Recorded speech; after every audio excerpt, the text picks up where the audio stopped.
is so good to be back on TV now that our city is just barely on fire. A little bit. I do want to say before we start, we were off all of last week. And the reason for that is the people who run our show are very great people who care about our staff and our crew. And I'm really grateful to them. And it's not something you always see in this business. So I just wanted to say that to be like cheesy and personal for a minute. I really appreciate it. I also just don't know what games we would have played last week. And for our next game, we're just gonna check watch duty again. Our next game is called How Many Fires Are There? I don't know how we would have made that fun and cute, but the wildfires seem to be finally under control. But yes, of course. But if you need help or just want to help, you can scan this QR code and it'll take you to a list of organizations providing resources here in LA. It's obviously been a tough time for us here in LA, but we did all get to find out how we would react in an emergency. Some of us better than others. For example, my go bag was just a box of Pop-Tarts and some condoms, which really poses the question, who did I think I would be after the fires? Because it's not who I am now. Lots of people are using humor to get through it. This is what I love about Gen Z. They can turn any trauma into a trend. They can. They're so good at it. Now they're sharing videos of What's in My Bag Emergency Edition. I'm gonna be showing you guys what is in my evacuation bag. First, we have a game of No Mercy Uno, just because I didn't know if we were gonna get bored in our hotel and I figured we should have something to do just in case. Then we have my charger, just because I have to respond to all my Snap posts. And then that's actually all. Pretty good. You know who's the best at putting together go bags? All my friends with divorced parents. Yeah. They're ready to go at a moment's notice. They had to evacuate Dad's apartment every weekend when he got a new girlfriend. Is that too dark? I'm sorry. You're right. I'm not a child of divorce. My mom's dead, so I win.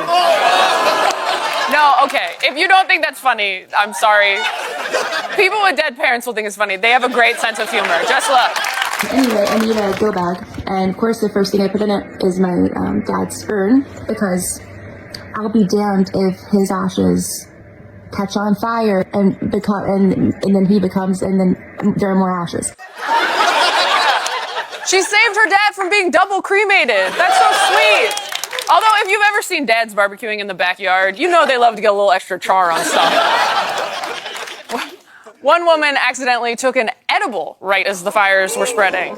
Yeah. Imagine you take an edible, it's kicking in, and right as it's kicking in, you start getting a million texts and calls, and you're ignoring them because you're like, I'm vibing, leave me alone, leave me alone. And then finally you're like, this is weird, why are so many people hitting me up? And then you finally read the texts, and everyone's like, get out, evacuate now. There's a fire happening a mile from your apartment, and you're like, awesome. This is why I don't do edibles anymore. I can't imagine the things I would pack in an emergency if I were that high. Can you imagine having to tell your loved ones, yes, I'm safe, but all I have with me is frozen pizza and all of my Adam Sandler DVDs. That's what felt most important. Between these fires and Trump's inauguration, it's been an insane, historic 2 weeks. A lot of people are saying they're sick of living in unprecedented times and want to go back to precedented times. Okay, great news. Here's something you'll recognize from history. Yep, last night Elon did what appeared to be a Nazi salute twice. His defenders say he was just doing a Roman salute, to which we all said, is that better? Musk wasn't the only weird rich guy at this event. The entire front row was filled with tech billionaires. If you put them all together, they have trillions of dollars and 1/2 of a human soul. But you really gotta scrape them together. You gotta get every little bit. I mean, think of how much money they have, and they still look like that. They look like the Avengers if their arch nemesis was a livable wage. Mark Zuckerberg got caught trying to look down the top of Jeff Bezos' fiancée. Okay, all right, what did you expect from the guy who invented invading your privacy? People online were criticizing her outfit, but come on, guys, we already knew she was into wrinkly whites.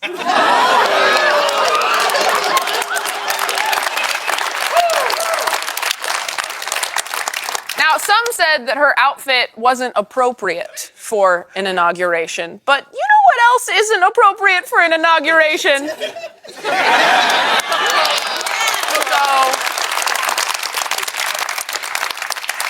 The other fashion headline was Melania's hat, which, you know, sure. To me, it really screams oatmeal guy. I don't know about anyone else. Trump's whole family was there to celebrate the occasion. He even gave a special shout out to his youngest son, Barron. And then I have a very tall son named Barron. Has anyone ever heard of him?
My son is tall. 5-minute applause break. Yeah.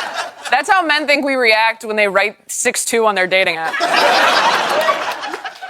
I guess all it takes for Donald to be proud of his children is for them to be tall. I wouldn't be surprised if I found out Barron Trump is just Eric on Don Jr.'s shoulders wearing a trench coat. There they are. Even though it was only his first day back in office, Trump signed dozens of executive orders to which I would just like to say, hey, Donald, take a load off, man. I mean, you've already done so much for America. Like, you could honestly just, like, coast the next 4 years and not do anything else. I'm trying something else. I'm trying a different tactic. Just hang out, man. Do you think it works? Probably not. Trump is also planning on visiting LA this week to survey the wildfires, and I think I speak for a lot of us when I say, haven't we been through enough?